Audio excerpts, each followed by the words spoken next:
Hello everyone, welcome back to our YouTube channel RNCC Nursing Online Coaching and Online Test Series। तो जैसा कि आप सभी को पता है, एम्स प्री का जो एग्ज़ाम है वो सभी का हो चुका है और अभी आपके अपकमिंग एग्ज़ाम जो सामने है वो है एम्स मेंस का। ठीक है, नॉट सेट का जो मेंस है वो पेपर है आपके, बहुत ही ज़्यादा नियर बाई है। तो बिना आप सभी अपने रिजल्ट का वेट करें, जिसका भी पेपर लगता है कि हाँ मेरा थोड़ा अच्छा गया है पेपर, मैं अपने जो क्वालिफिकेशन जो मार्क्स है उतने आ रहे हैं मेरे अकॉर्डिंग टू कैटेगरी, तो वो तुरंत बिना किसी देरी के मेंस की प्रिपरेशन के लिए लग जाइए। मेंस में आप सभी को पता है किस प्रकार का पेपर रहेगा, आपका सिनेरियो बेस्ड पेपर रहेगा। तो सिनेरियो बेस्ड के साथ साथ में आपको लास्ट नोट सेट का जैसा पेपर आपको उसके सिमिलर पेपर देखने को मिलेगा। तो आप प्रिपेयर रहें सिनेरियो बेस्ड के लिए और साथ साथ में जो प्रैक्टिकल बेस्ड एमसीक्यूज हैं उनके लिए भी। ठीक है, ऐसा नहीं कि सारे के सारे एमसीक्यूज होंगे वो 4-5 लाइंस के अंदर आपको डिफाइन किए हुए मिलेंगे, क्योंकि इतने बड़ा लेंथी पेपर हो जाएगा फिर वो 1.5 घंटे में होना थोड़ा मुश्किल है। तो बस आपकी अप्रोच दोनों के अकॉर्डिंग ही रहनी चाहिए, किसी एक पेपर के भरोसे मत रहना। बताया है उन्होंने सिनेरियो बेस देंगे, मगर थोड़ा प्रैक्टिकल बेस भी आएगा। ठीक है, और बाकी का सिनेरियो बेस, दोनों को कंबाइंड के अंदर एमसीक्यू आपको देखने को मिल सकते हैं। बाकी एम्स जाने वो कैसा बनाएगा।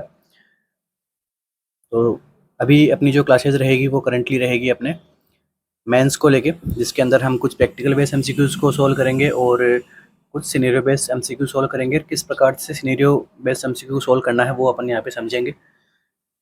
तो शुरू करते हैं आज के अपने सेशन को बिना किसी देरी के। ओके, तो ये हमारा स्केड्यूल है मेंस टेस्ट सीरीज़ के लिए, जो according to exam date, according to dates हमने क्या की रखा है यहाँ पे। इसके अंदर आपको टोटल 6 अक्टूबर तक आपको जो है यहाँ पे टेस्ट पेपर देखने को मिलेंगे। एक टेस्ट होगा मॉर्निंग में लाइव और एक टेस्ट होगा इवनिंग में लाइव, मतलब पर डे आपको 2 पेपर मिलेंगे सिनेरियो बेस और साथ में प्रैक्टिकल बेस एमसीक्यू रखे हैं हमने। ठीक है, और वीकली यहाँ पर जो एज ए पूरा कंबाइंड आपके जो एग्जाम कंप्लीट सिलेबस का उस तरह का पैटर्न यहाँ पे रखा गया है। बाकी अकॉर्डिंग टू सिस्टम वाइज हम यहाँ पे मॉर्निंग इवनिंग में पेपर कंडक्ट करवाएंगे और लाइव आपकी रैंकिंग वगैरह हम सभी को जैसे बताते आए हैं प्रीवियसली वैसे हम सभी आपको बता देंगे। तो शुरू करते हैं आज के अपने सेशन को।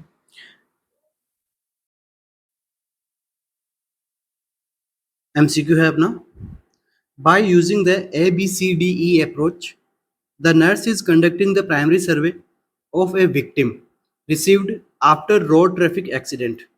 Identify the word D in ABCDE approach of primary survey stand for. ठीक है, कुछ नहीं पूछा है, बस ये जो अप्रोच होता है ABCDE का उसके अंदर मीनिंग पूछा है कि डी वर्ड का क्या मतलब होता है। ठीक है, रोड ट्रैफिक एक्सीडेंट का एक पेशेंट है, तो उसके ऊपर आप क्या कर रहे हो, ABCD अप्रोच लगा रहे हैं उसके ऊपर। ठीक है, असेसमेंट के लिए। तो उसके अंदर डी का क्या मीनिंग होता है, डिफिब्रिलेशन, डिसेबिलिटी, डिसऑर्डर या फिर deviation.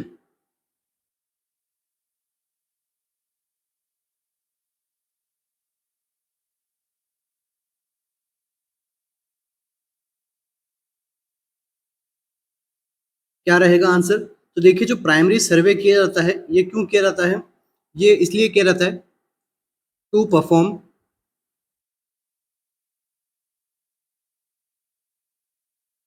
Rapidly identify and manage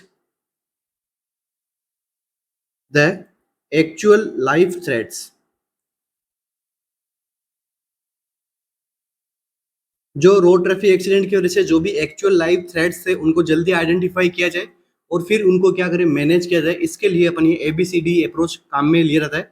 इसे क्या बोलते हैं, प्राइमरी सर्वे। तो इसमें देखिए ए का क्या मीनिंग होता है, ए का मीनिंग होता है एयरवे। बी का क्या मीनिंग हो गया, ब्रीथिंग। सी का हो गया सर्कुलेशन। डी से यहाँ पे क्या रहेगा, डिसेबिलिटी। तो अपना आंसर क्या जाएगा करेक्ट यहाँ पे, ऑप्शन नंबर बी, डिसेबिलिटी। ठीक है, डिफिब्रिलेशन यहाँ पे नहीं आएगा क्योंकि हम क्या कर रहे हैं, असेसमेंट कर रहे हैं, प्राइमरी सर्वे कर रहे हैं। ठीक है, अभी इसके लिए कि भाई हमें क्या क्या आइडेंटिफाई करना, फिर हम क्या क्या मैनेज कर पाएंगे उसके लिए। ठीक है, और ई से इस बार आपके नोट सेट में पूछा ही गया था एग्जाम, ये एमसीक्यू एक बार पहले मैंने अलग अप्रोच से सोल्व करवा रखा था जब मैं क्लासेस ले रहा था थियोरेटिकल, तो उसके अंदर एमसीक्यू में मैंने सोल्व करवा रखा था, तो उसके अंदर एनवायरमेंटल एक्सपोजर था इसका मीनिंग।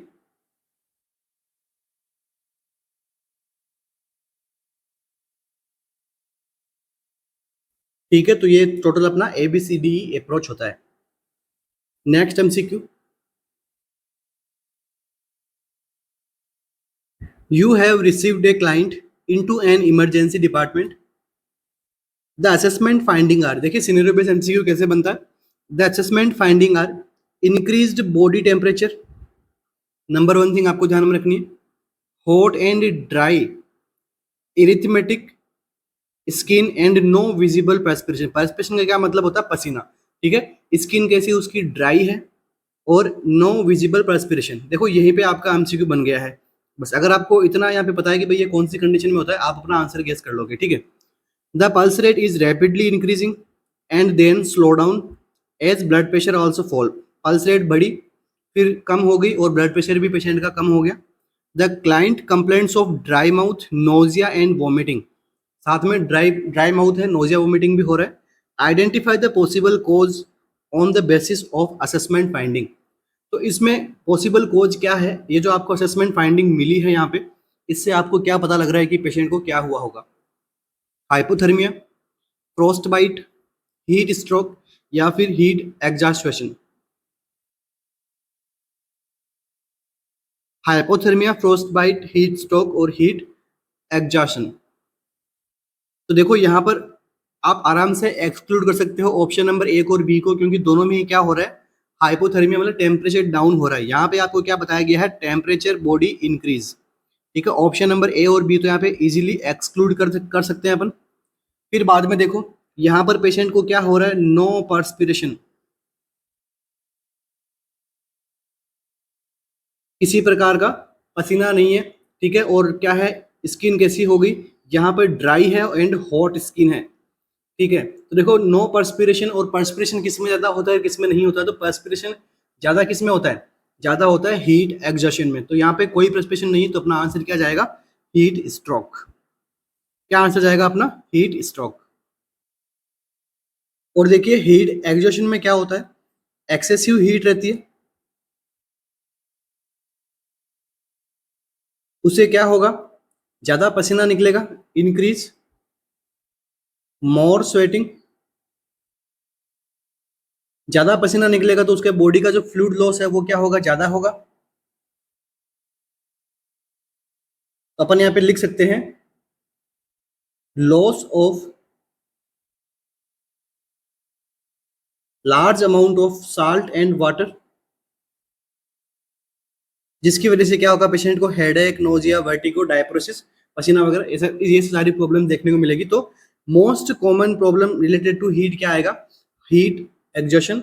मगर यहाँ पर आपसे क्या पूछा गया है, हीट स्ट्रोक के बारे में। तो ये इतना सही, थोड़ा सा ही डिफरेंस रहता है दोनों की कंडीशन में, दोनों ही में बॉडी की हीट बढ़ती है, बट एक में बॉडी की जो कूलिंग मैकेनिज्म है वो अच्छे से काम करती है, जबकि हीट स्ट्रोक में बॉडी की कूलिंग मैकेनिज्म अच्छे से काम नहीं करती है, क्योंकि बाहर का जो एनवायरमेंट रहता है वो कैसा रहता है, ह्यूमिडिटी वाला रहेगा और साथ में हीट भी रहेगी, हीट प्लस ह्यूमिडिटी होती है। तो इस तरह अपना हीट स्ट्रोक वाली कंडीशन देखने को मिलती है। अपना आंसर क्या रहेगा यहाँ पे, ऑप्शन नंबर सी। तो आई थिंक मैं आपको सभी को इसके अंदर आराम से समझा पा रहा हूँ। अगर कोई डाउट्स वगैरह हो तो फिर से आप कमेंट कर सकते हो। ठीक है, तो बस कुछ नहीं है, सिनेरियो बेस्ड एमसीक्यू में बस आपको लेंथ ज़्यादा होगी, तो स्पेशली एक बात का ध्यान रखना, या तो आपको थोड़ा क्वेश्चन प्रैक्टिस इतनी कर लेनी है कि आपका एमसीक्यू सोल्व आराम से हो जाए। ठीक है, आराम से कहने का मतलब कि कोई एमसीक्यू पीछे छूटे ना। ठीक है, क्योंकि जो स्टूडेंट रहता है वो इन्हीं दो चीज़ों में फंस के रहेगा, या तो उसके एमसीक्यू छूट जाएंगे, या फिर वो सिली मिस्टेक्स कर देगा इसको पढ़ने में, लैंग्वेज पढ़ने में प्रॉब्लम आएगी। तो आप इन दोनों बातों को थोड़ा स्पेशली ध्यान में रखिएगा। नेक्स्ट एमसीक्यू, अब आपके सामने एक इमेज है जिसमें दोनों साइड में बताया गया है कि एक में क्या है, हीट एग्जॉशन हो रहा है, दूसरे में क्या हो रहा है, हीट स्ट्रोक हो रहा है। हीट स्ट्रोक में देखो क्या हो रहा है, पेशेंट डिसोरिएंटेड हो सकता है, नो स्वेटिंग, ये यहाँ पे मेजर डिफरेंस है नो स्वेटिंग का। ठीक है, स्वेटिंग नहीं होगी तो स्किन कैसी रहेगी, ड्राई रहेगी। ठीक है, नो पर्सपिरेशन। यहाँ पर क्या रहता है, देखो एक्सेसिव स्वेटिंग। बस यही यहाँ पे दो, यहाँ पे आपको मेजर डिफरेंस लगता है, इससे आप जो है एमसीक्यू को कैच कर सकते हो, आराम से अपना आंसर दे सकते हो। ठीक है, temperature our 40 degree, hot and dry skin रहेगी, क्योंकि स्वेट है नहीं तो स्किन कैसी रहेगी, ड्राई रहेगी। और इसके अंदर स्किन में क्या होगा, स्वेटिंग होगी तो स्किन कैसी रहेगी, कामी स्किन रहती है। नोजिया वोमिटिंग इसमें भी होगा, नोजिया वोमिटिंग इसमें भी होगा, मसल क्रैम्स आएंगे, ठीक है। यहाँ पर कॉन्शियसनेस लूज हो सकती है पेशेंट की, और आगे तक कंडीशन अगर और सीवियर होती गई तो पेशेंट को कन्वल्जन्स और सीजर भी यहाँ पे आ सकते हैं। तो ये है हीट स्ट्रोक और heat exhaustion. Next MCQ,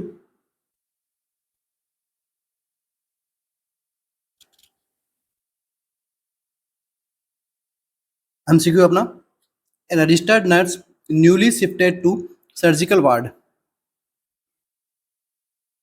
asked to prepare a post-operative bed for patient went to operation theater for open hernia repair। Open hernia repair के लिए एक पेशेंट अभी ओटी में है, उसके लिए आपको क्या करना है, पोस्ट ऑपरेटिव बेड को आपको प्रिपेयर करना है। विच action performed by the nurse indicate her complete knowledge regarding post operative bed. कौन सा ऐसा ऑप्शन में जो नर्स ऐसा करेगी, ऐसा कौन सा ऑप्शन है जो नर्स को करना चाहिए, जो बताता है कि नर्स का जो है वो कंप्लीट नॉलेज है किसके रिगार्डिंग, पोस्ट ऑपरेटिव बेड के रिगार्डिंग।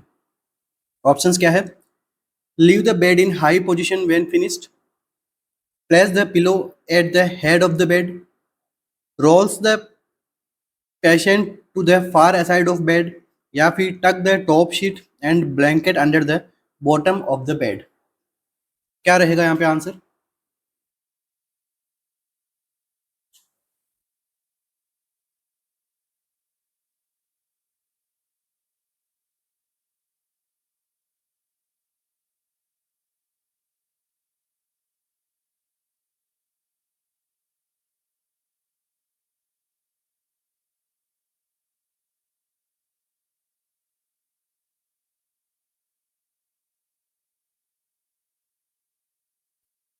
देखिए इसका जो आंसर रहेगा वो रहेगा option number A.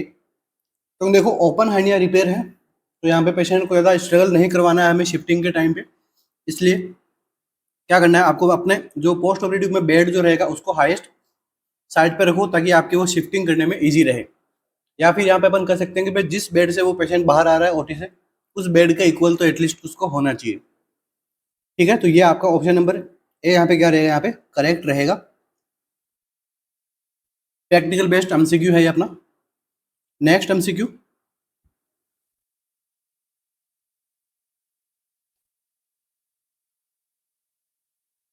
As per WHO classification of antibiotic on selection and use, which of the following is categorized under watch group antibiotics। ठीक है, watch group antibiotics कौन सी होती है, किस प्रकार से उनका सिलेक्शन किया जाता है, किस प्रकार से उनको यूज किया जाता है, तो इसके बारे में पूछा है, ठीक है।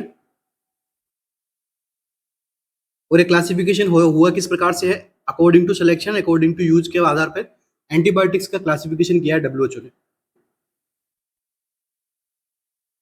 तो कौन सी ड्रग्स है या फिर कौन सी कैटेगराइज की ड्रग है वो वाच ग्रुप के एंटीबायोटिक्स के अंदर आएगी।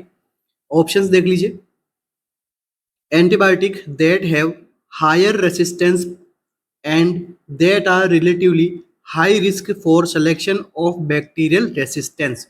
ऐसी एंटीबायोटिक जिनका हायर रेसिस्टेंस हो या फिर हाई रिस्क ऑफ सिलेक्शन हो, किसके लिए, बैक्टीरियल रेसिस्टेंस को लेके, उन एंटीबायोटिक को वाच ग्रुप में रखा गया है। या फिर antibiotic classes that should be reserved for treatment और कन्फर्म्ड और सस्पेक्टेड इन्फेक्शन। या फिर ऐसी एंटीबायोटिक को वाच ग्रुप कहते हैं जिनको हम क्या करते हैं, ऐसी एंटीबायोटिक की क्लासेस जिनको हम रिजर्व करके रखते हैं फॉर द ट्रीटमेंट। अगर कुछ और ट्रीटमेंट नहीं चला तो ये रिजर्व एंटीबायोटिक्स काम में आएगी, उन्हें हम वाच ग्रुप कहते हैं। या फिर antibiotic that lower higher resistance potential, ठीक है।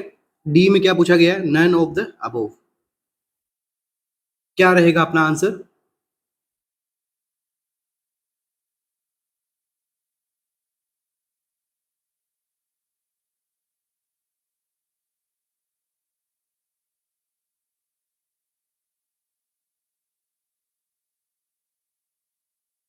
तो देखो यहाँ पर अपना जो आंसर रहेगा वो रहेगा ऑप्शन नंबर ए, ठीक है। Antibiotic that have higher resistance potential and that are at relatively high risk of selection of bacterial resistance, इन्हें हम क्या कहते हैं, वॉच ग्रुप्स एंटीबायोटिक्स। अब जो है यहाँ पर अपन क्या करेंगे, इन दोनों को एक साथ पढ़ेंगे तो उससे क्या है कि आपका जो भी डाउट्स बचा है वो क्लियर हो जाएगा। देखो सबसे पहले आता है असेस ग्रुप की, antibiotic available at all time, हर टाइम पे एंटीबायोटिक ये अवेलेबल रहती है। Amoxicillin is a widely use antibiotic to treat common infection like pneumonia. तो एसएस ग्रुप के अंदर कौन सी एंटीबायोटिक आती है? अमोक्सिसिलिन, क्योंकि इसको जो है वो मोस्ट कॉमनली यूज में लेते हैं, मतलब एसेसेबल ड्रग है, आराम से यूज में ली जा सकती है। ठीक है, सेकंड देखिए कौन सी होती है? Watch group. तो वॉच ग्रुप के अंदर क्या आता है? देखिए, antibiotics are recommended as first और सेकंड चॉइस ऑफ ट्रीटमेंट। ठीक है, ऐसी ग्रुप ऑफ एंटीबायोटिक जिनको हम रिकमेंड करते हैं फर्स्ट और second choice of treatment for a small number of infection, मतलब थोड़ा कम इन्फेक्शन हो उनके लिए अपन फर्स्ट लाइन सेकंड लाइन जो ड्रग ट्रीटमेंट रखते हैं उनको हम किस में रखते हैं? वॉच ग्रुप में। अब आगे देखिए, use of ciprofloxacin to treat cystitis and upper respiratory tract infection. ठीक है, दोनों यहाँ पे क्या स्मॉल नंबर ऑफ इन्फेक्शन है, सिस्टाइटिस अगर हो गया, ठीक है, तो इतना बड़ा यहाँ पे सीवियरिटी वाली कोज नहीं है।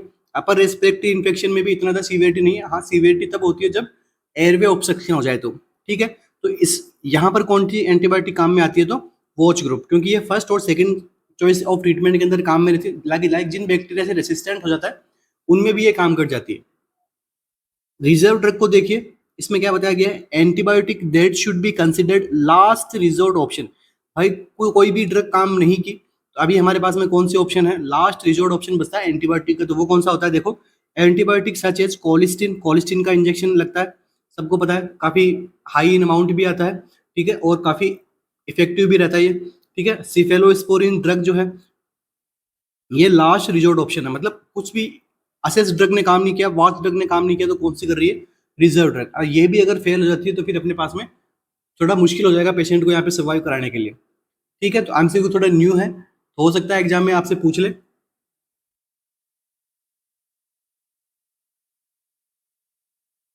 तो देखिए, इसको हम इस तरह से समझ सकते हैं, जो असेस ग्रुप वाली एंटीबायोटिक होती है वो क्या ज्यादा होती है, क्योंकि कॉमनली एसेस सबसे ज्यादा यूज किसका आता है? असेस ग्रुप वाले एंटीबायोटिक का।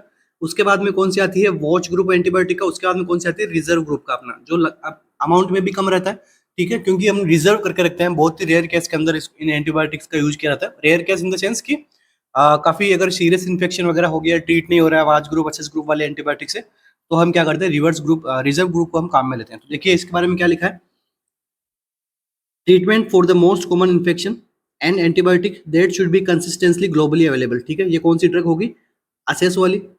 इसके हम देखिए वॉच ग्रुप में एंटीबायोटिक कौन सी आती है? These antibiotic have higher toxicity concern और हैव हायर रेसिस्टेंस पोटेंशियल। ठीक है, इसके हम देखिए रिजर्व में क्या बताया गया? These antibiotic include new treatment option that are reserve for complex infection. ठीक है, बस कुछ नहीं है, बस इसके बारे में आपको बताया गया कि कौन कौन सी कंडीशन में काम आती है। अब हम बात कर लेते हैं कौन कौन सी ड्रग होती है जो रिजर्व ड्रग कैटेगरी में आएगी। आपसे डायरेक्ट पूछ सकता है कि भाई इनमें से रिजर्व कैटेगरी की ड्रग कौन सी है। तो देखिए, सबसे पहले हम बात करते हैं एसेंस ग्रुप की, क्योंकि ये काफी ब्रॉड भी होता है तो इसके अंदर ज्यादा ड्रग्स आती है।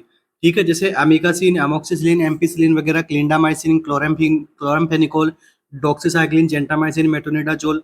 ठीक है, स्पेस्टिनोमाइसिन, ठीक है, सल्फामेथोक्सोजोल, ट्राइमेथोब्रियम, ये सारी जो ड्रग है वो कौन सी होती है? एसेस ग्रुप की ड्रग है। इसका हमें वॉच ग्रुप में देखो क्या होता है? एजिथ्रोमाइसिन, सिफिक्जिम, सेफ्ट्रैक्सोन, सिफोटेक्सिम वगैरह, vancomycin, intravenous and oral, ciprofloxacin, clarithromycin, meropenem, piptaz. ठीक है, पिप्रासिलिन, टोजोबैक्टम, ये सारी किस में आती है? वॉच ग्रुप के अंदर आती है। लास्ट में रिजर्व ग्रुप को क्या बोला गया, क्या कहा गया? Linezolid, colistin, meropenem and vaborbactam, plazomicin. ठीक है, जो ड्रग काफी थोड़ा सीवियर इन्फेक्शन में काम में आती है उन ड्रग्स को। ठीक है, तो अकॉर्डिंग टू डब्ल्यूएचओ ने क्या किया? 3 कैटेगरी के अंदर ड्रग्स को डिवाइड किया, असेस ग्रुप, वॉच ग्रुप और रिजर्व ग्रुप। आई होप आपके अच्छे से समझ में आ गया होगा ये टॉपिक। नेक्स्ट एमसीक्यू अपना,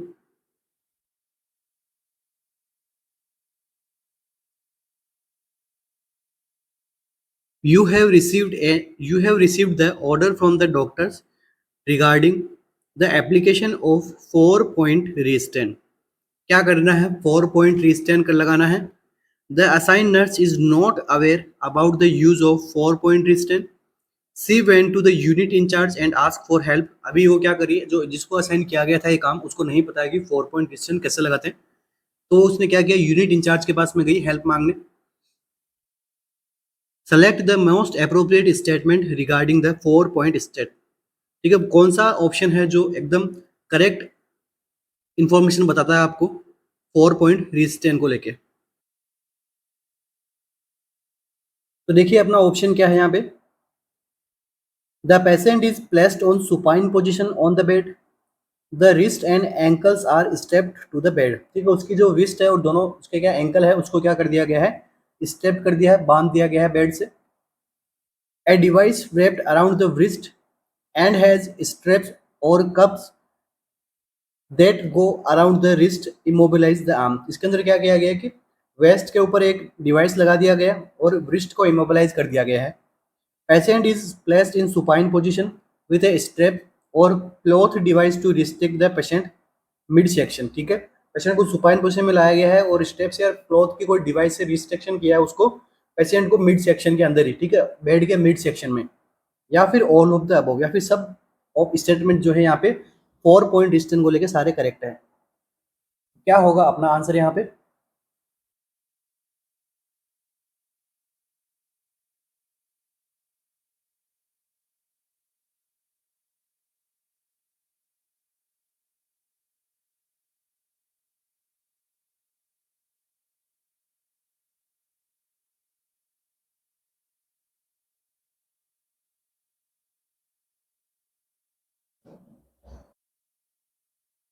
तो देखिए क्या रहेगा यहाँ पे आंसर, ऑप्शन नंबर ए यहाँ पे क्या रहेगा, करेक्ट रहेगा। ठीक है, इस ऑप्शन के अंदर अपना कौन सा आंसर करेक्ट रहेगा, तो ऑप्शन नंबर ए। क्या बता रहा है ये, पेशेंट को क्या किया गया, प्लेस किया है सुपाइन पोजीशन के अंदर, उसके बाद में रिस्ट को और एंकल को क्या कर दिया गया है, स्टेप्ड कर दिया गया, बांध दिया गया बेड की जो साइड रेल्स होती है वहां पे। ठीक है, ये होता है अपना 4 पॉइंट रिस्टेंट। 2 पॉइंट रिस्टेंट भी होता है, 5 पॉइंट रिस्टेंट भी होता है। इन सब की इमेजेस आपको खुद से देखनी है। ठीक है, पूछ सकते हैं एग्जाम में, नहीं भी पूछे तो कोई बात नहीं, बट ये एमसीक्यू जो है वो पूछा गया है, ध्यान में रखना। लाइक जैसे 4 पॉइंट गेट पढ़ते हो, 3 पॉइंट गेट पढ़ते हो, उस तरह रिस्टेंट भी यूज करते हैं, जो साइकेट्रिक वार्ड के अंदर आपको देखने को मिलेगा। जो पेशेंट कोऑपरेट नहीं करते हैं उनमें ये रिस्टेंट मोस्ट कॉमनली लगाया जाता है। और अगर आपसे पूछ ले कि यहाँ पे ऑप्शन में 2 पॉइंट स्टैंड कौन सा है, तो ऑप्शन बी अपना कौन सा है, 2 पॉइंट री स्टैंड। और ऑप्शन नंबर जो सी है वो कौन सा है, 5 पॉइंट री स्टैंड। ठीक है, अभी जो इमेज आप सभी को दिख रही है ये कौन सी इमेज है, 4 पॉइंट री स्टैंड। यहाँ पर देखिए पेशेंट के दोनों लेग टाई किए हुए हैं, उसके रिस्ट भी टाई की हुई है, मगर यहाँ पे एब्डोमेन के ऊपर या कुछ भी यहाँ पे रिस्टेंट नहीं लगाया गया है। ठीक है, हेड राइज किया हुआ है, नहीं भी करो तो भी अपना आंसर कोई यहाँ पे गलत नहीं है। ठीक है, ये इमेज के अंदर हेड राइज किया हुआ है, बट वहाँ पर अकॉर्डिंग टू जो डॉक्टर बताएंगे वैसा ही करना है आपको। ठीक है, तो ये कौन सा है, 4 point रिस्टेंट, supine position in 4 point रिस्टेंट on stretcher, ये स्ट्रेचर के ऊपर 4 पॉइंट रिस्टेंट है। इसके बाद में देखिए अगर 5 पॉइंट रिस्टेंट आता तो यहाँ पर एक क्या लग जाता है बीच के अंदर, पेल्विक बेल्ट कह सकते हो आप, या फिर वेस्ट को जो मिड लाइन के अंदर कंट्रोल करके रखने के लिए एक बेल्ट लगता है, उसको बोलते हैं अपन 5 पॉइंट रिस्टेंट। ठीक है, 2 पॉइंट रिस्टेंट में क्या करते हैं, ओनली पेशेंट के हैंड्स को यहाँ पे क्या कर देते हैं, टाई कर देते हैं। ओके, तो ये होता है अपना क्या, 2 पॉइंट स्टैंड। यहाँ पर इस इमेज के अंदर आपको कुछ रिस्टेंट्स जो यूज में किए जाते हैं उनको बताया गया है, कौन कौन सी डिवाइसेज होती है जो रेजिस्टेंस के अंदर यूज में आती है वो भी इसके अंदर इंक्लूड की गई है।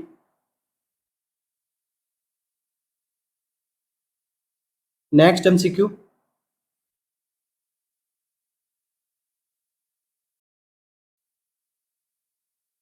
Next MCQ, nurse is caring for a patient who has type 1 diabetic mellitus, which action by the nurse best assesses the chronic complication of autonomic neuropathy। कौन सी ऐसा असेसमेंट है आपका, वो बताएगा कि भाई यहाँ पर जो है ऑटोनोमिक न्यूरोपैथी की कॉम्प्लिकेशन हो गई है पेशेंट में। Assess how for the client can वो, देखना कि आपको क्लाइंट कितनी दूर तक चल पा रहा है। Check sensation in the finger and toes, आपको फिंगर एंड टोज के अंदर सेंसेशन देखने। Inspect extremities for diabetic ulcer, diabetic ulcer के लिए उसके एक्सट्रीमिटीज को चेक करना है। Take the blood pressure sitting and standing में उसके ब्लड प्रेशर को असेस करना है।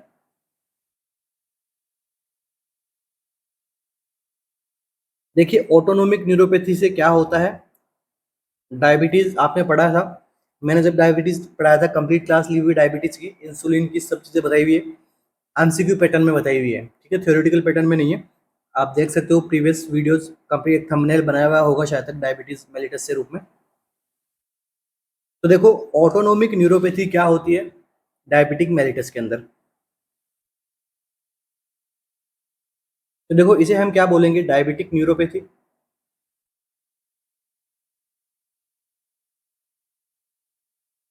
डायबिटिक न्यूरोपैथी जो होती है इसमें क्या होता है, नर्व डैमेज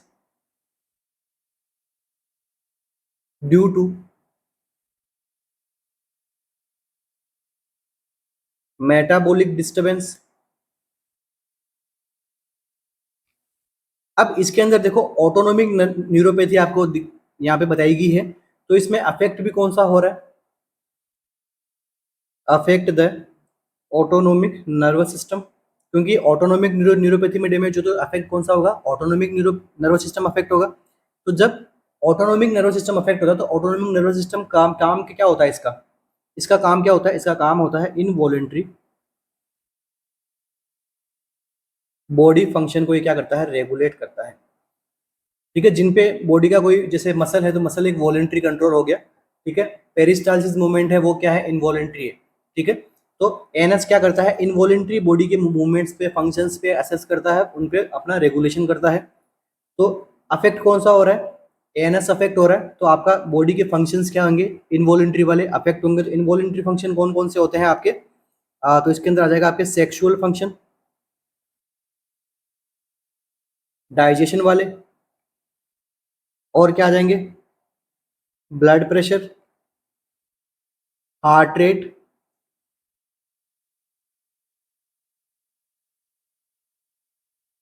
पार्सपिरेशन, ठीक है, डायपोरोसिस वगैरह, ये सब किसकी वजह से, आप पसीने को आने से रोक थोड़ी सकते हो, अगर आप एक्सरसाइज करोगे तो आप पसीने को रोक थोड़ी सकते हो, ठीक है, तो वो क्या रहता है एएनएस। तो अब देखो ऑप्शन के अंदर कौन सा ऐसा ऑप्शन है जो ऑटोनोमिक नर्वस सिस्टम के बारे में बता रहा है, आपका ऑप्शन नंबर डी, ठीक है। तो जब आपको ऑटोनोमिक न्यूरोपैथी हो तो आपको क्या करना है, take the blood pressure sitting and standing, इस क्वेश्चन में आप असेस करोगे तो आपको ये बताएगा कि हाँ ऑटोनोमिक न्यूरोपैथी में इससे रिलेटेड कोई कॉम्प्लिकेशन, क्रोनिक कॉम्प्लिकेशन हो रही है नहीं हो रही है, ठीक है। आपको असेस क्या करना है, कॉम्प्लिकेशन को असेस करना है, विच action by the nurse best assess the chronic complication of autonomic neuropathy. तो आगे आपके समझ में, नेक्स्ट एमसीक्यू,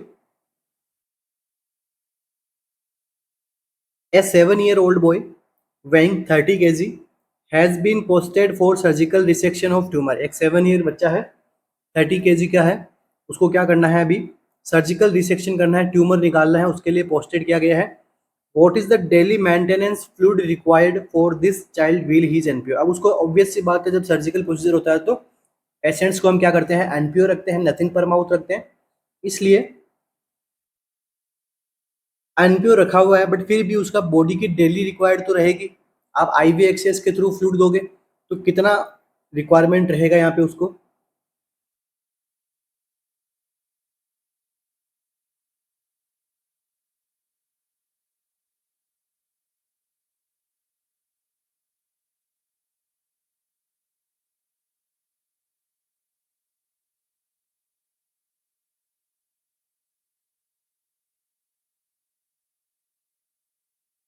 तो देखिए एनपीओ के अंदर फ्लूइड वॉल्यूम निकालना है आपको, तो इसके लिए एक मेथड होता है जिसे आप क्या बोलते हो, हॉलीडे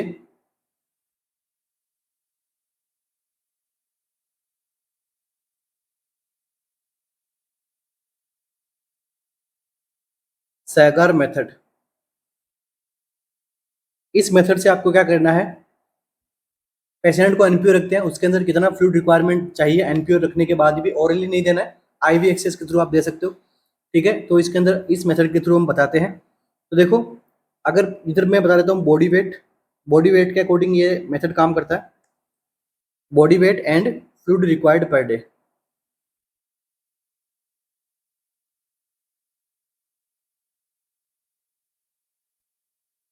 बॉडी वेट अगर 0 से 10 kg का है, कितना फ्लूइड रिक्वायरमेंट होगा, 100 ml पर केजी से। बॉडी वेट अगर 11 to 20 केजी है, कितना फ्लूइड रिक्वायरमेंट रहेगा? 1000 ml प्लस 50 ml पर KG for each more than 10 KG. ठीक है, 1000 ml तो देना ही देना है, उसके बाद में प्लस 50 ml पर केजी देना है और 10 किलो के बाद में। ठीक है, नेक्स्ट देखिए, मोर देन 20 केजी का है, तो इसको हम कितना देंगे? 1500 ml प्लस 20 ml पर KG for each more than 20 KG. ठीक है, इसके अंदर कितना दोगे? 1500 ml दोगे। उसके बाद में अगर 20 किलो से ज़्यादा का बच्चा है, ठीक है, 1500 तो देना ही देना है। उसके बाद में 20 किलो का बच्चा है, उससे ज़्यादा कितना ज़्यादा है उसके अकॉर्डिंग, लाइक जैसे 25 किलो का हो गया वो, ठीक है, तो हर 1 किलो में 20 ml पर केजी इंक्लूड करके आपको प्रोवाइड करवाना होता है पेशेंट को। तो ये देखिए अपना आंसर कैसे निकलेगा इसका। ये जो पेशेंट है कितने केजी का है? 30 केजी का। तो रूल अपना कौन सा लगेगा? ऑप्शन नंबर सी वाला। तो 30 केजी के लिए तो आपको कितना देना है? 1500 ml तो देना ही देना है। उसके बाद में 1500 ml प्लस में यहाँ पे क्या लिखा था हमने? 20 ml पर केजी, मतलब 20 केजी तक तो कितना देना है आपको? 1500 ml देना है। ऊपर जो 10 किलो है, 10 किलो का आप किसके हिसाब से दोगे? 10 इंटू 20 ml। तो आपका आंसर क्या निकल जाएगा यहाँ पे? 1500 ml प्लस 200 ml बराबर 1700 ml। ठीक है, तो आंसर क्या रहेगा आपका? Option number C. तो यहाँ पर किसी प्रकार की कोई आपके कंफ्यूजन नहीं होनी चाहिए। पूछ सकता है एग्जामिनर, काफी अच्छा कुछ एमसीक्यू है। ठीक है, नेक्स्ट एमसीक्यू इसी प्रकार से, इसी मेथड से, हॉलीडे सेगार मेथड से आप क्या करना है? एनपीओ के अंदर पेशेंट को कितना फ्लूइड रिक्वायरमेंट होता है वो पता लगाना है। तो इसके अंदर कितना रखना है? 10 केजी के बाद में 10 केजी को जोड़ना है 10 से 20 किलो के अंदर अंदर, और इसके अंदर कितना जोड़ोगे? 20 केजी, 20 ml पर केजी के हिसाब से जोड़ना है। इसमें 10 ml पर केजी के हिसाब से जोड़ना होता है। ये ध्यान में रखना, नोट डाउन कर लेना अगर आपको नहीं पता था इसके बारे में तो। Which of the following physiological response is experienced during alarm stage of general adaptation syndrome? तो देखिए, जब जनरल एडेप्टेशन सिंड्रोम की मैंने क्लासेस ली थी तो मैंने उसके अंदर आपको बताया था 3 स्टेज होती है, GAS की 3 स्टेज होती है। उसमें से अलार्म स्टेज क्या करती है, बाकी की स्टेजेस क्या करती है, मैंने आपको अच्छे से समझाया था। एमसीक्यू भी बना था इससे। देखो ऑप्शन क्या है? Decrease blood pressure, vasodilation, decrease mental alertness, या फिर initiation of neuroendocrine activity.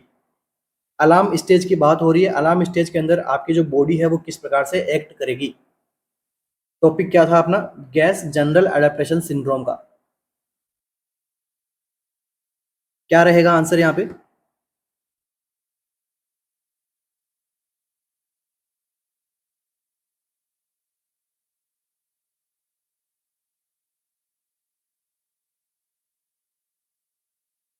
तो देखिए, जो जनरल एडेप्टेशन सिंड्रोम जो होता है ये किसके लिए रहता है, किसके लिए बनाया गया है? तो इसके अंदर देखो मेनली कितनी स्टेज होती है? 3 स्टेजेस होती है इसके अंदर। और एक किसके लिए काम रहती है? स्ट्रेस के लिए, स्ट्रेस के रेस्पॉन्स के लिए। जब कभी आपकी बॉडी को स्ट्रेस होता है तो आपकी बॉडी इन 3 स्टेप से गुजरती है। स्ट्रेस को कोप करने के लिए, या फिर स्ट्रेस के मैनेजमेंट के लिए, या फिर जो भी अपना बॉडी का मैकेनिज्म है उसके लिए। तो जनरल एडेप्टेशन सिंड्रोम 3 स्टेज होती है इसके अंदर मेनली, और किसके लिए काम आता है? स्ट्रेस के लिए। तो 3 स्टेज कौन सी होती है? फर्स्ट वन होती है alarm stage, second one stage होती है रेसिस्टेंस, एंड थर्ड वन जो स्टेज होती है वो होती है एग्जॉशन। ये 3 स्टेज होती है। अलार्म स्टेज के अंदर क्या आता है कि बॉडी रेस्पॉन्स करना स्टार्ट करती है यहाँ पे स्ट्रेसर के साथ में।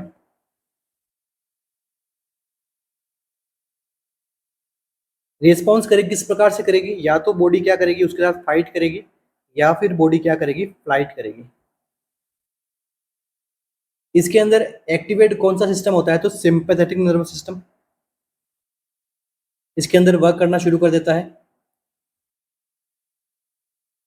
तो देखो, जब आपका सिंपैथेटिक नर्वस सिस्टम वर्क करना शुरू करेगा तो क्या होगा, आपकी मेंटल अलर्टनेस अच्छी होगी बुरी होगी, तो मेंटल अलर्टनेस अच्छी होगी, पेशेंट को मेंटल अलर्टनेस रहेगा पेशेंट। और क्या होगा, बॉडी में हार्मोनल एक्टिविटी बढ़ेगी, तो एंडोक्राइनल एक्टिविटी बढ़ेगी। तो अपना ऑप्शन यहाँ पे कौन सा करेक्ट होगा, initiation of neuroendocrine activity.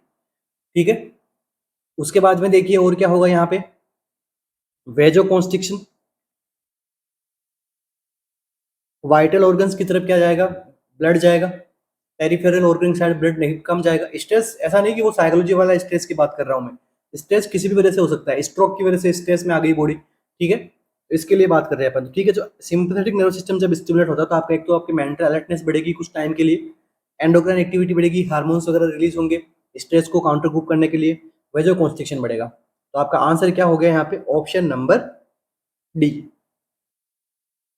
अब देखिए बात करते हैं अपन किसकी, रेसिस्टेंस स्टेट की।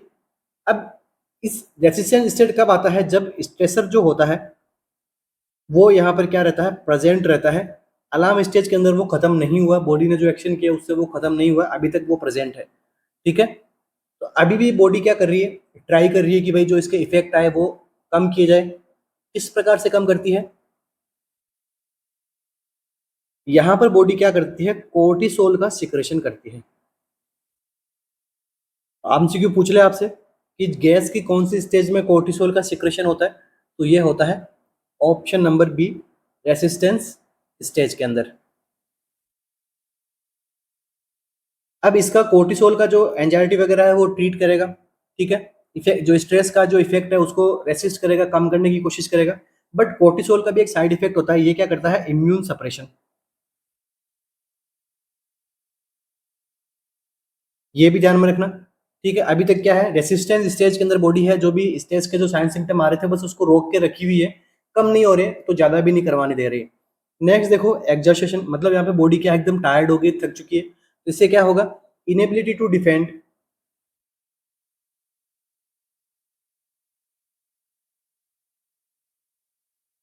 द स्ट्रेसर या फिर अगेंस्ट द स्ट्रेसर। अभी बॉडी क्या हो गई, वीक हो गई है, तो वो क्या कर रही है, खुद को डिफेंड नहीं कर पा रही है जो भी स्टेटर स्टिमुलस है उसके लिए। तो बॉडी की कैपेसिटी जो है वो क्या हो गई, यहाँ पे कम हो गई है, बॉडी की कैपेसिटी क्या हो गई है, कॉम्प्रोमाइज हो गई है। तो जो पर्सन है वो क्या रहेगा, इल रहेगा, और एक टाइम बाद में जो पर्सन है वो क्या हो जाएगा, डाई हो जाएगा। तो ये यहाँ पे 3 स्टेज होती है मेनली। ठीक है, जनरल एडेप्टेशन सिंड्रोम कहा जाता है, अलार्म, रेसिस्टेंस और एग्जशन।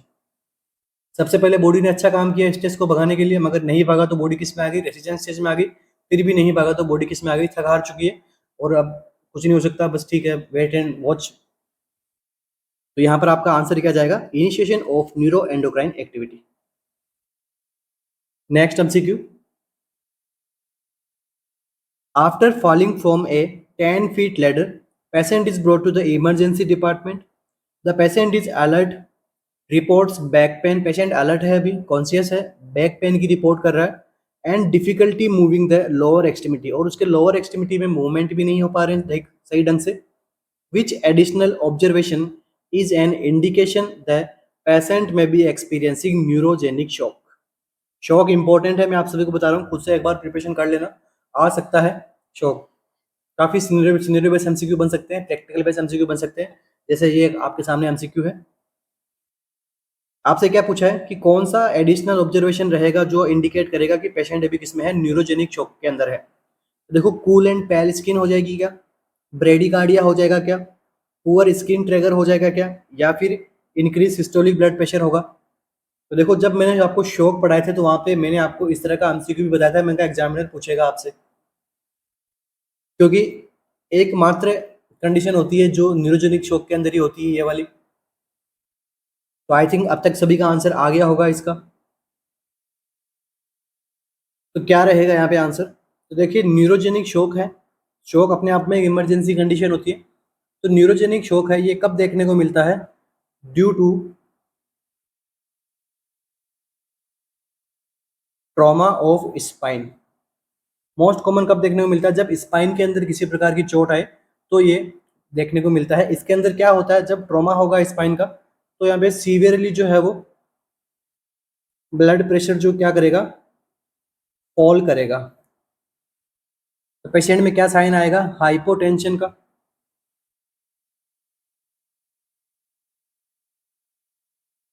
अब आप सभी ने पढ़ा है कि जब ब्लड प्रेशर कम होता है तो आपका टेकीकार्डिया होता है, क्योंकि वाइटल्स ऑर्गन की साइड में ब्लड को पहुंचाना होता है तो बॉडी एक्शन करती है। मगर ये सब एक्शन किस में आते हैं? बाकी के शॉक के, जैसे हाइपोवोलेमिक, सेप्टिक, एनाफाइलेटिक में आ जाएगा, कार्डियोजेनिक में आ जाएगा, ठीक है। मगर कौन से शॉक में ये नहीं होता है? तो न्यूरोजेनिक में, क्योंकि न्यूरोजेनिक में क्या होता है? ब्रेडिकार्डिया होता है। ऑटोनोमिक डिसरिफ्लेक्सिया आप सभी ने टॉपिक पढ़ा होगा, पढ़ाया हुआ है मेरा टॉपिक, शौक का क्लास लिया हुआ है, अच्छे से वहाँ पे समझाया हुआ है। इस प्रकार से सिंपैथेटिक पैरासिम्पैथेटिक के अंदर मिसबैलेंस होगा और वहाँ पे बॉडी क्या करेगी? जज नहीं कर पाएगी कि एक्चुअली मुझे करना क्या है, टेकीकार्डिया करना है या फिर ब्रेडिकार्डिया करना है। तो फिर फाइनली आंसर में क्या निकलता है? ब्रेडिकार्डिया, क्योंकि न्यूरोजेनिक शॉक में क्या होता है? ब्रेडिकार्डिया होता है, ठीक है। Due to autonomic dysreflexia stimulus उसको करंटली मिलते रहते हैं, जिसकी वजह से पैरासिम्पैथेटिक नर्वस सिस्टम यहाँ पे लीड कर जाता है, पेशेंट को क्या होता है? ब्रेडिकार्डिया होता है, ठीक है। ऑप्शन नंबर बी आपका करेक्ट रहेगा। बाकी के सारे शॉक के अंदर क्या होता है? टेकीकार्डिया। तो इसका देखो क्लासिकल अगर साइन अगर पूछ ले आपसे तो देखो क्या होगा? ब्रेडिकार्डिया, हाइपोटेंशन, और क्या देखने को मिलेगा आपको यहाँ पे? हाइपोथर्मिया। हाइपोथर्मिया कहाँ पे? जिस लेवल से इंजरी हुई है उसके अपर साइड में हाइपोथर्मिया हो सकता है और लोअर थाई में हाइपरथर्मिया होगा। हाइपरथर्मिया होगा तो ऑटोनोमिक डिसरिफ्लेक्सिया, ब्लैडर फुल हो जाएगा, तो ऑटोनोमिक डिसरिफ्लेक्सिया वाले साइन सिम्टम आएंगे यहाँ पे। अब देखो इस कंडीशन के अंदर क्या होता है? वेजोडायलेशन होता है, तो बॉडी आपकी कैसी देखने को मिलेगी? वार्म फील होगी। तो ये भी एक इसका क्लासिकल फीचर है। बॉडी वार्म किस में देखने को मिलती है? न्यूरोजेनिक शॉक के अंदर और ब्रेडिकार्डिया। क्योंकि नहीं तो देखो हाइपोवोलेमिया के अंदर तो बॉडी कूल होती है, पेरिफेरल एक्सट्रीमिटीज कूल देखने को मिलती है आपको, ठीक है। तो न्यूरोजेनिक में बॉडी वार्म, ब्रेडिकार्डिया, हाइपोटेंशन, इस प्रकार के साइन आते हैं। बाकी की और आपको थोड़ा डीप में जाना है और देख सकते हो एमसीक्यू कहाँ से पूछता था, प्रीवियस क्लास देख सकते हो मेरी। Next MCQ, client is experiencing tachycardia, decreased blood pressure, weak thready pulse and cool skin। Client को क्या हुआ है? टेकिकार्डिया हुआ है, ब्लड प्रेशर कम है, वीक थ्रेडी पल्स है, कूल स्किन है। Assessment found crackles and tachypnoea. MCQ बन गया यहीं पे आपका। असेसमेंट किया आपने और क्या दिखा आपको? उसके लंग्स में क्या हो गया? क्रैकल साउंड आ रहे हैं, टेकिपनिया हो रहा है, रेस्पिरेशन फास्ट हो रहा है।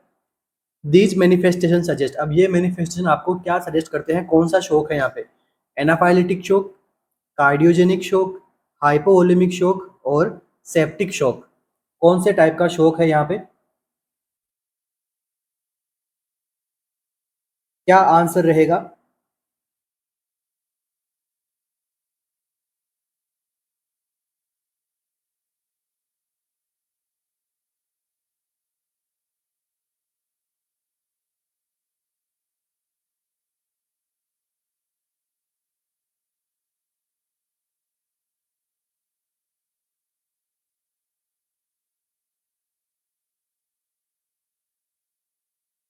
तो देखिए क्रैकल्स और टेकिपनिया हो रहा है, तो आप एक चीज समझिए कि लंग्स जो है वो किस पे प्रेशर डाल रहे हैं, समझने के लिए बोल रहा हूँ, ठीक है, समझने के लिए, ताकि अपन क्या करना है? क्वेश्चन करेक्ट करना है। मेडिकली लैंग्वेज में नहीं समझा रहा हूँ, समझने के लिए। देखो ये क्या हो गया? अपने लंग्स हो गए, यहाँ पर क्या हो गया? आपका हार्ट हो गया। अब लंग्स में क्या हो गया? पानी भर गया। क्रैकल्स कब आएगा? क्रैकल्स का साउंड कब आएगा? जब फ्लूइड फिल्ड कैविटी हो जाएगी। तो अब जब लंग्स में पानी भर जाएगा तो क्या करेगा? लंग्स भी प्रॉपर तरीके से डिफ्लेट इन्फ्लेट नहीं होंगे, तो क्या होगा? और डिक्रीज O2। अब इस O2 को यहाँ पे पूरा करने के लिए क्या करेगी बॉडी? टेकिपनिया करेगी, ठीक है। तो टेकिपनिया का साइन एंड सिम्टम आ गया यहाँ पे। क्यों? क्योंकि O2 यहाँ पे कम हो रही है। ऑक्सीजनेशन को कंपनसेट करने के लिए बॉडी क्या करेगी? लंबी लंबी गहरी गहरी सांस तो यहाँ पे नहीं ले पाएगा, छोटी सांस ले पाएगा और फास्ट ले पाएगा, तो मतलब टेकिपनिया हो गया। दूसरा देखो, जब लंग्स प्रॉपर तरीके से इन्फ्लेट डिफ्लेट नहीं हो पाएंगे due to fluid filled cavity, crackle sound आएगा, तो क्या होगा? हार्ट के ऊपर लोड पड़ेगा और हार्ट भी क्या करेगा? हार्ट का क्या हो जाएगा? Decrease pumping mechanism. हार्ट का पंपिंग मैकेनिज्म डिक्रीज हो जाएगा तो आपको क्या देखने को मिलेगा, कार्डियक आउटपुट यहाँ पे डिक्रीज देखने को मिलेगा। तो एकमात्र ऐसा शॉक जिसके अंदर कार्डियक आउटपुट कम देखने को मिले तो वो कौन सा होता है, कार्डियोजेनिक शॉक। और इस कंडीशन का भी आंसर क्या निकलेगा आपका, कार्डियोजेनिक शॉक। कार्डियोजेनिक शॉक क्यों होता है, क्योंकि हार्ट पूरी तरीके से ब्लड पंप नहीं कर पाता है, तो पेरिफेरल ऑर्गन्स या वाइटल्स ऑर्गन तक ब्लड नहीं पहुंचेगा तो बॉडी किस में जाएगी, शॉक के अंदर। रीजन क्या होता है इसका, पल्मोनरी रीजन हो सकता है, ठीक है। और या फिर कोई हार्ट के अंदर कोई प्रॉब्लम होगी जिसकी वजह से वो कार्डियक आउटपुट डिक्रीज कर पा रहा है, तो आंसर क्या जाएगा, कार्डियोजेनिक शॉक। आगे समझ में आपके, एनाफाइलेटिक हाइपोवोलेमिक सेप्टिक शॉक के अंदर ये सब नहीं होता है, ठीक है। Next MCQ, a patient is on fluid replacement therapy. Fluid replacement therapy पे है एक patient. Which of the following assessment finding by the nurse indicate adequate tissue perfusion to vital organs. तो कौन सी ऐसी फाइंडिंग जो है वो नर्स देखेगी और नर्स को पता लगेगा कि जो पेशेंट है उसको क्या हो रहा है, एडिक्वेट टिश्यू परफ्यूजन हो रहा है वाइटल ऑर्गन को लेके। देखिए ऑप्शन में क्या है, blood pressure reading from 50/30 to 80/50 in an hour. एक घंटे के अंदर ब्लड प्रेशर जो 50/30 था वो कितना हो गया, 80/50 हो गया। Central venous pressure reading from 2 centimetre s to. Pulse rate of 120 and 110 in 15 minute period. भाई पल्स रेट जो है वो कम हुई है और urine output is 30 ml in an hour, या फिर यूरिन आउटपुट जो है वो 30 ml पर आवर के हिसाब से चल रहा है। तो कौन सा ऐसा ऑप्शन है आपको बताएगा एडिक्वेट टिश्यू परफ्यूजन को।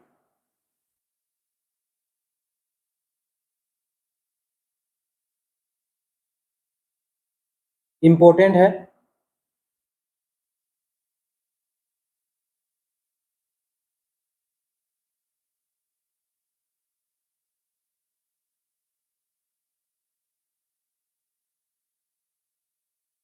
तो देखिए यहाँ पर इतना जो सोचने का कुछ है नहीं, बस आपको हमेशा आप पढ़ते हो, हमेशा आप देखते हो कि भाई जब urine output 30 ml per hour के हिसाब से आ रहा है मतलब आपकी बॉडी के अंदर इनफ टिश्यू परफ्यूजन हो रहा है, तभी रीनल का जो ब्लड फ्लो वो अच्छा है और रीनल जो है वो इम्प्रूव इमीडिएट जो कॉन्स्टेंट अमाउंट के अंदर यूरिन को बना रही है और यूरिन को एक्सक्रीट कर पा रहा है पेशेंट, ठीक है। तो यूरिन आउटपुट अगर 30 ml पर आवर है तो वो क्या है, एक नॉर्मल कंडीशन है। तो इससे आपको पता लगेगा कि अभी क्या हो रहा है, एडिक्वेट टिश्यू परफ्यूजन हो रहा है वाइटल्स ऑर्गन्स में। नेक्स्ट एमसीक्यू,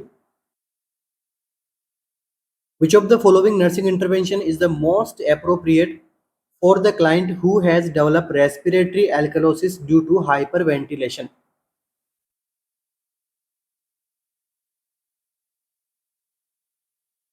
यहाँ पे आपसे पूछा गया है कि मोस्ट अप्रोप्रिएट इंटरवेंशन क्या रहेगा, क्लाइंट को क्या हो रहा है, रेस्पिरेटरी एल्कलोसिस हो रहा है।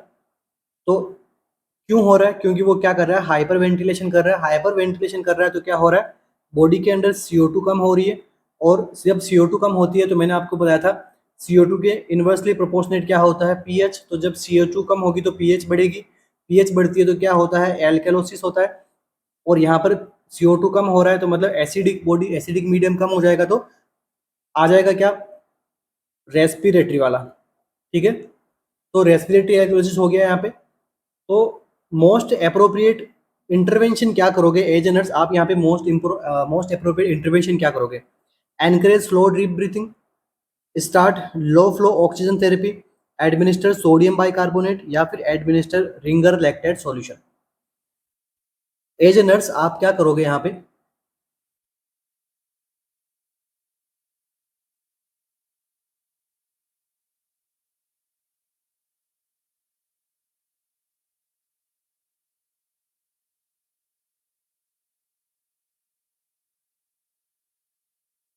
बार बार पूछा जाने वाला एमसीक्यू है, एसिड बेस बैलेंस इम्बैलेंस, तो आपको अच्छे से इसको पढ़ के जाना है। तो देखिए हाइपर वेंटिलेशन की वजह से प्रॉब्लम हो रही है तो बस उसको बोलो कि आप क्या करो, स्लो ब्रीथ, एकदम ब्रीथ एकदम स्लो स्लो करो और डीप ब्रीथ करो, ताकि क्या है कि अच्छे से प्रॉपर आपका जो स्लो ब्रीथ करोगे तो बॉडी के अंदर CO2 रिटेन होगा, ठीक है। तो यही यहाँ पे बेस्ट ऑप्शन है, इस तरह से आप मैनेज करोगे तो ऑप्शन नंबर ए यहाँ पे क्या रहेगा, करेक्ट रहेगा। नेक्स्ट एमसीक्यू,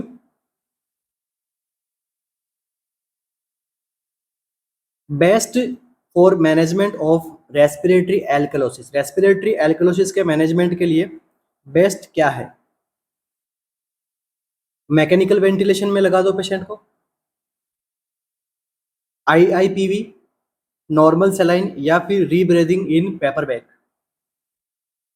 क्या करेक्ट आंसर रहेगा यहाँ पे? रेस्पिरेटरी एल्कोलिसिस का बेस्ट मैनेजमेंट क्या है? अगर वो पेशेंट हाइपर वेंटिलेशन कर रहा है, उसकी वजह से उसको एल्कोलिसिस हुआ, तो क्या करोगे आप? तो देखो, रीब्रीदिंग कराओगे पेपर बैग के अंदर, तो रीब्रीदिंग करोगे तो जो आपने पेपर बैग के अंदर पहले एयर रिमूव की थी, एक्सेल की थी, उसके अंदर क्या है? CO2 है। वही CO2 वापस अंदर जाएगी तो क्या होगा? बैलेंस मेंटेन होगा। ठीक है, तो rebreathing in paper bag is the correct answer. Next MCQ आप सभी के लिए, carpopedal spasm caused by inflating the blood pressure cuff to the level above systolic pressure for 3 minutes। ये कौन सी कंडीशन के अंदर दिखाई देता है आपको? Chvostek sign, Trousseau's sign, McBurney point pain, या फिर एलन टेस्ट। कौन सा साइन होता है जब कार्पोपेडल स्पाज्म देखने को मिलता है? कब? जब हम ब्लड प्रेशर कफ को इन्फ्लेट करते हैं above the level of systolic blood pressure, और 3 मिनट तक, 3 से 5 मिनट तक अपन क्या करते हैं? इसको मेंटेन करते हैं। तो कौन सा साइन होता है ये? इसका जो करेक्ट आंसर जाएगा वो रहेगा ऑप्शन नंबर बी। ये क्या है? ट्राउजियस साइन। चेस्टेक साइन क्या होता है? Twitching of the facial muscle in response to tapping over the area of facial nerve। इसे हम क्या बोलते हैं? वॉस्टेक साइन। इसमें क्या हो रहा है? जहां फेशियल नर्व रहती है अपने फेशियल रीजन पे, वहां पर जब हम टैप करेंगे तो क्या होगा? फेशियल मसल्स के अंदर ट्विचिंग होती है। इसको अपन क्या बोलते हैं? वॉस्टेक साइन। और ट्रोजियस साइन में क्या होता है? ठीक है, अब ये दोनों साइन दिखाई किस में देते हैं? यही दोनों साइन किस में देखने को मिलते हैं आपको? टिटेनी के अंदर, हाइपोकैल्शियम वाली कंडीशन के अंदर ये दोनों साइन आपको देखने को मिलते हैं। मैकबर्नी पॉइंट कब किस में देखने को मिलेगा? अपेंडिसाइटिस के अंदर। एलन टेस्ट किसके लिए करते हैं? आप जो अल्नर आर्टरी की पोटेंसी देखने के लिए। ठीक है, तो इन साइन के बारे में आपको पता होना चाहिए। Next MCQ, the maximum concentration of potassium delivered via central vein is. Central vein के साथ में मैक्सिमम कंसंट्रेशन ऑफ पोटेशियम कितना डिलीवर कर सकते हैं? 40 ml per hour, 20 ml per hour, 100 mmol per hour, या फिर 60 मिलीओस्मोल पर आवर।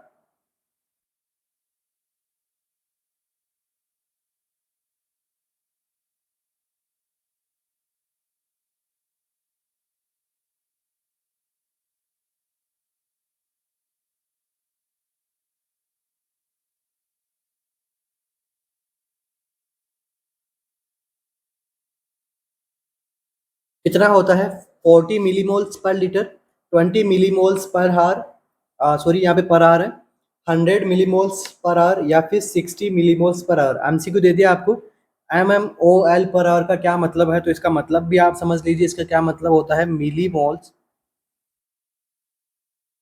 पर लीटर या फिर आवर। अगर यहाँ पे एल होता तो उसका क्या होता? लीटर, और यहाँ पे क्या है? आर है, तो मतलब पर आवर, हर घंटे से कितना मिली मोल्स पर लीटर देना होता है। ठीक है, तो ये MCQ किसके लिए पूछा गया था आपको? सोडियम के लिए, सॉरी पोटेशियम के लिए, कि सेंट्रल वेन से पोटेशियम का कितना मैक्सिमम कंसंट्रेशन हम प्रोवाइड करा सकते हैं। तो यहाँ पे आंसर क्या रहेगा? 20 मिली मोल्स पर आवर तक।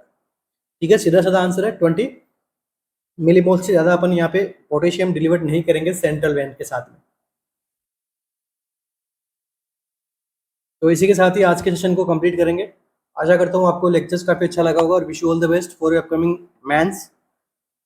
बस अपनी नेगेटिव मार्किंग पे कंट्रोल रखना, बाकी आपका रिजल्ट पॉजिटिव रहेगा। Thank you.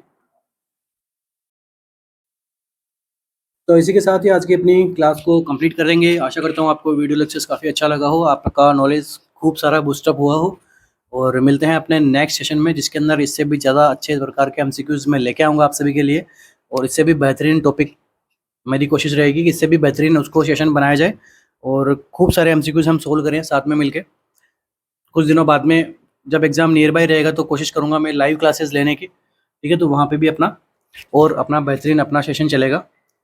अगेन एक रिमाइंडर है किसके लिए, अपनी टेस्ट सीरीज़ के लिए। क्या रिमाइंडर है टेस्ट सीरीज़ किसके लिए? KGMU के लिए, क्योंकि अभी KGMU के जो फॉर्म अब शुरू होने वाले हैं आपके, ठीक है, तो अब ज़्यादा देरी नहीं है, अभी दिन 1 वीक या 2 वीक मैक्स है, KGMU जो है वो फॉर्म आपसे भरवा लेगा, ठीक है, और एग्ज़ाम भी बाद में जल्दी ही करवाएगा, ठीक है। तो हो सकता है नोट सेट और KGMU आपके पास पास में देखने को मिले, तो आपके लिए अच्छा है, दोनों के लिए प्रिपरेशन काम आएगी, ठीक है। और साथ में देखो KGMU का जो पेपर है वो एग्ज़ाम पेपर किस प्रकार का होगा, 60 MCQ आपके नर्सिंग से, बाकी के 10+10+ करके आपके जो एमसीक्यूज आएंगे अदर सब्जेक्ट में से। तो अपनी जो टेस्ट सीरीज है उसके अंदर भी आपको कितने पेपर मिलेंगे, टोटल 120 टेस्ट पेपर आपको देखने को मिलेंगे अपनी टेस्ट सीरीज के अंदर। और ये सब कहाँ पे मिलेंगे आपको, हमारी ऐप के अंदर। तो आई ऐप जो है वो कहाँ पे है, प्ले स्टोर पे भी है और iOS के ऊपर भी है। तो जिनके पास में आईफोन है, ठीक है, जो अमीर लोग हैं उनके आईफोन है तो वो iOS पे डाउनलोड कर सकते हैं, टेस्ट सीरीज दे सकते हैं अपने, ठीक है। और टेस्ट सीरीज के अंदर क्या है, ये जो 60 पेपर है अपने, सॉरी, ये जो अपना 60 एग्जाम पैटर्न है, इसके एमसीक्यू कितने बनाए गए हैं, इसके जो टोटल 50 टेस्ट बनाए गए हैं इसके एग्जाम पैटर्न के अकॉर्डिंग। और बाकी की जो रेस्ट टेस्ट पेपर है उसके अंदर क्या है, सब्जेक्ट वाइज, टॉपिक वाइज जो है वो आपको टेस्ट मिलेंगे, ठीक है। तो टोटल 120 टेस्ट पेपर है। प्राइस भी हमने इसकी एकदम अफोर्डेबल रखे थे, ठीक है, क्योंकि हम भी कभी स्टूडेंट थे, हम भी कभी पढ़ते थे, ठीक है। तो हमें पता है कि भाई स्टूडेंट जो है वो किस प्रकार से फैमिली को आपको एक टाइम बाद में जो क्या होता है कि फैमिली से भी पैसे लेना अच्छा नहीं लगता, क्योंकि वो टाइम हो चुका होता है कुछ बच्चों का, ठीक है। तो कोई बात नहीं, अफोर्डेबल रेंज है। तो बाकी कुछ भी डाउट्स वगैरह हो प्राइस से या फिर टेस्ट सीरीज से, तो नीचे आपको सपोर्टिव नंबर दे रखे हैं, तो इससे आप बात कर सकते हैं सर से। और इन आप मैसेज छोड़िए, अगर बिजी हैं तो आपको उसका रिप्लाई जरूर मिलेगा कुछ टाइम के अंदर ही। तो wish you all the best for your exams, for your preparations. Thank you so much RNCC के साथ जुड़ने के लिए। मिलते हैं अपने नेक्स्ट सेशन में। Thank you.